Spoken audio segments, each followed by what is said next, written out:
Among my most formative educational experiences in seminary was a 2-week travel study seminar to South Africa. We traveled from Cape Town to Johannesburg, witnessing the continued impact of apartheid, or a system of legally enforced racial segregation. Apartheid, a word meaning apartness, was instituted in 1948 and stripped Black South Africans of their civil and political rights, limiting access to education, health care, and other essential services. Although the legislation that formed the foundation of apartheid was repealed in the early 90s, the social and economic repercussions of the discriminatory policies continue their reverberations today.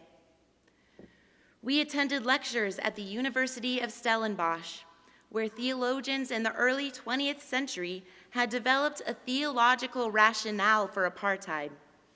Citing Genesis 1, where God separates the light from the dark to create the world, these theologians called God the Great Divider, claiming that division was the foundation of creation. Therefore, according to them, they were being faithful to God in similarly dividing white and black, light and dark.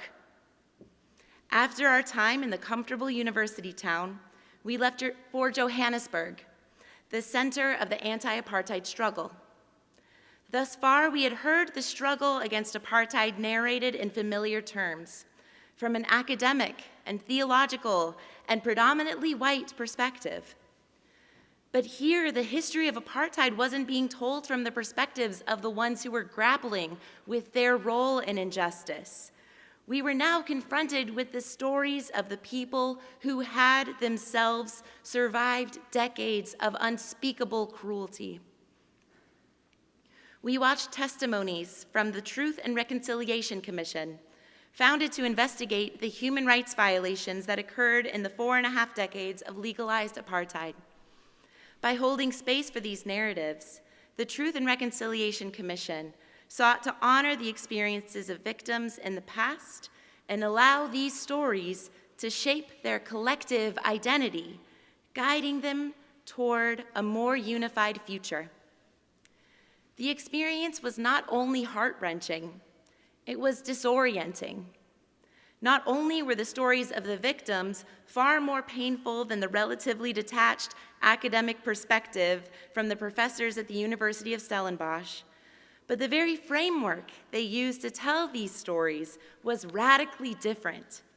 For example, they told their history in generations, not years. Their ancestors hadn't just been there for 12,000 years. They had inhabited the land for 500 generations. Europeans had begun colonizing the continent of Africa not in the late 1400s, but 20 generations ago.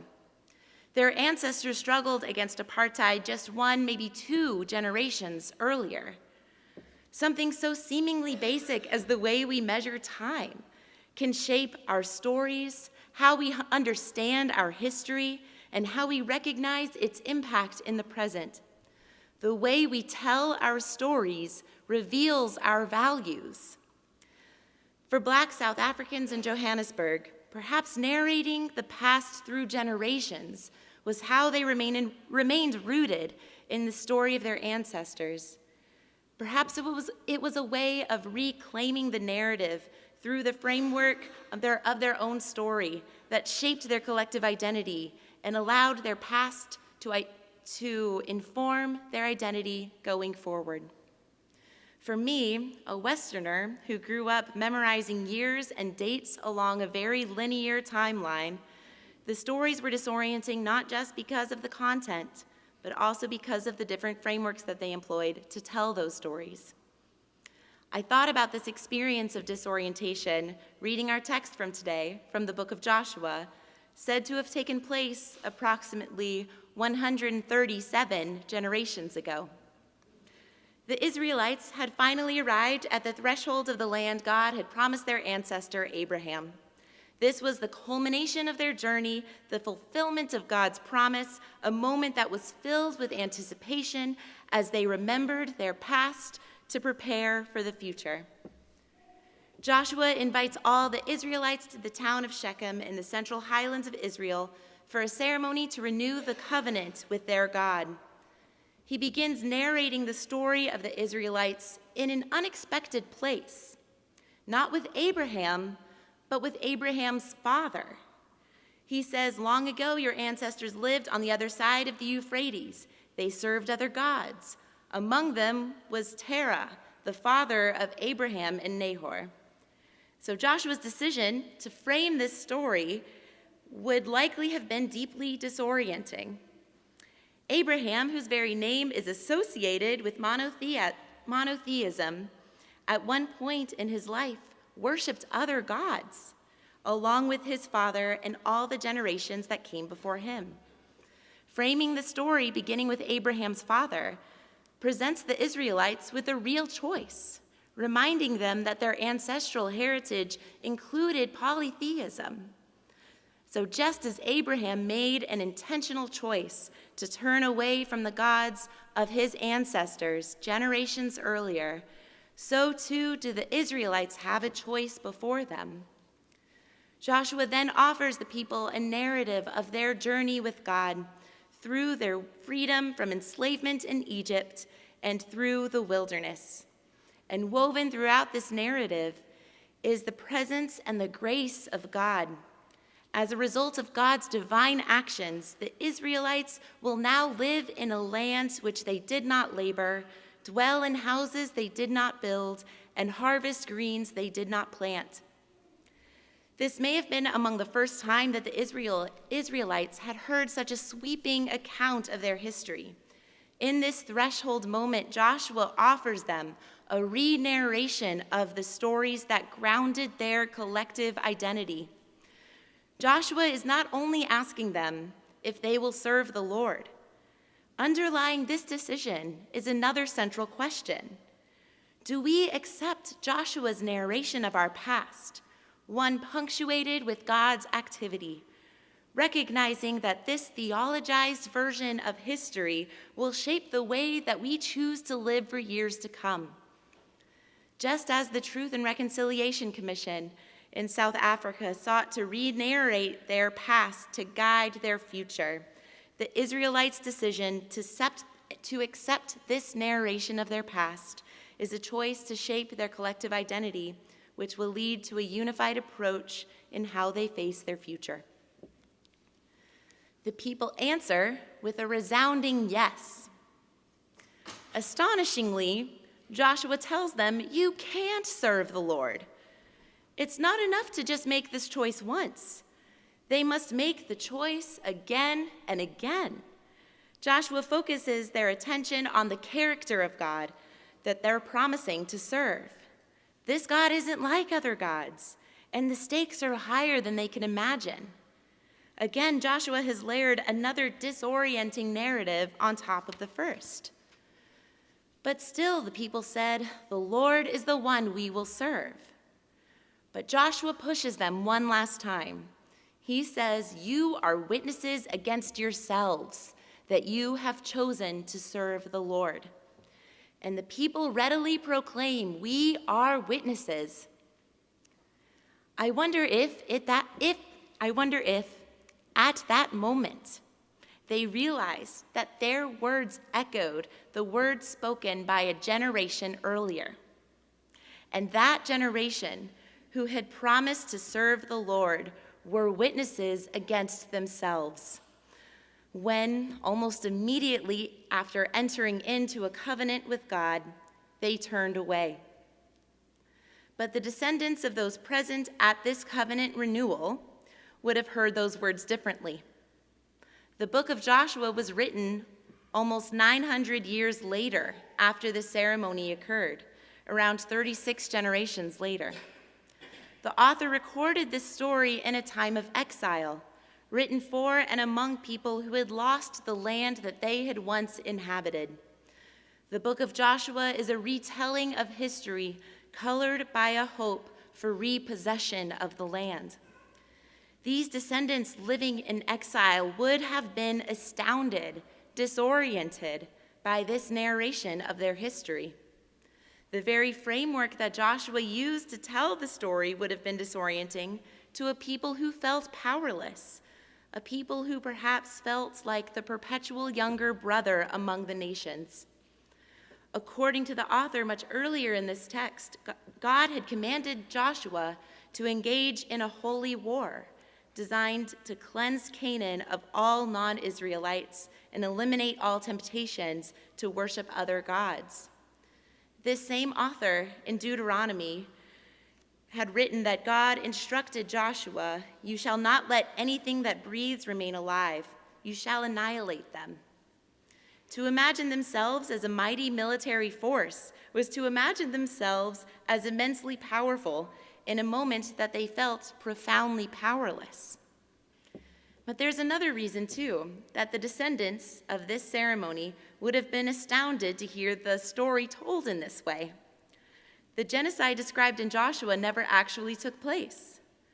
The Israelites had continued to live alongside and among the Canaanites, and in fact, there are Canaanites that are named in the genealogy of Jesus. Maybe, for a people living in exile, the framing of this narrative would have offered a word of hope, a reminder of what God had done for them in the past, orienting them toward dreaming for a future in which they could once again be rooted in the land. Though the very framework of the narrative was disorienting, it demonstrates that the way we narrate our past shapes our collective identities in the present and fashions the contours of our dreams for the future. But for listeners today, any narration of this history that suggests that God could command people to commit genocide is deeply disconcerting, particularly because this passage contains one of the most quoted verses of the Bible. "As for me and my household, we will serve the Lord." This verse can be found on refrigerator magnets, on bookmarks, and calligraphed decals on the walls of homes across the United States. Hearing this verse today, we may be lured in with the verse's comforting familiarity, but then we're thrown off balance when we understand the context of the larger history, that these were words spoken by a military leader to a people on the threshold of entering a land, following through on a God-directed genocide. What had once been comforting and familiar, even for us today, is disorienting. And perhaps another reason it is disorienting for us, especially as inhabitants of the United States, is because we've seen these texts be misappropriated and taken literally. European settlers just 16 generations ago arrived in North America and referred to their new home as the Promised Land, casting themselves as the new Israel and Native Americans as the Canaanites, claiming that their God had directed them to annihilate those who already inhabited the land. It's disorienting for us because we know how appropriating stories devoid of context can be used to twist their meaning for the purpose of seizing and maintaining power. And in light of such atrocities, Joshua's final word of warning for the Israelites is also appropriate and applicable for us today. You are witnesses against yourselves. We say that we serve the Lord, but our actions throughout the generations do not bear witness to that. The Hebrew word for the word serve here is the same word that's used in the creation story when God commands humanity to tend or to cultivate the earth. To choose to serve the Lord is a commitment to tend to and cultivate our relationship with God, our relationships with one another, and with the world. Serving the Lord means tending to love and hope and peace. Serving the Lord means choosing peace and justice and kindness. Serving the Lord means cultivating justice. And our commitment to serve the Lord isn't a one-and-done yes or no deal. As the theologian Karl Barth has said, one can never be a Christian. One can only become one again and again and again. In the evening of each day, rather ashamed of one's Christianity of that day, and on the morning of each new day, content that one may again dare to be a Christian, with comfort, with neighbor, with hope, with everything. And as Bart implies here, embedded in becoming a Christian again and again is the practice of confession. This doesn't only refer to our confessing our complicity in sin. As Presbyterians, we have a book of confessions. Each confession of faith was written in a moment of political and social and cultural upheaval, when the contours of our faith had been distorted. When we confess our faith, we're invited to also consider the particular contexts in which they were written. We're invited to pay attention to how these words may speak into our context today. This is how we nurture, cultivate, and tend the stories of our faith. The most recent confession of faith adopted into the Book of Confessions is the Confession of Belhar, written as a rebuke of the church in South Africa's support for apartheid. One of the principal authors of Belhar was a white professor at the University of Stellenbosch that we had visited as a group in seminary, the same institution that had provided the theological rationale for apartheid.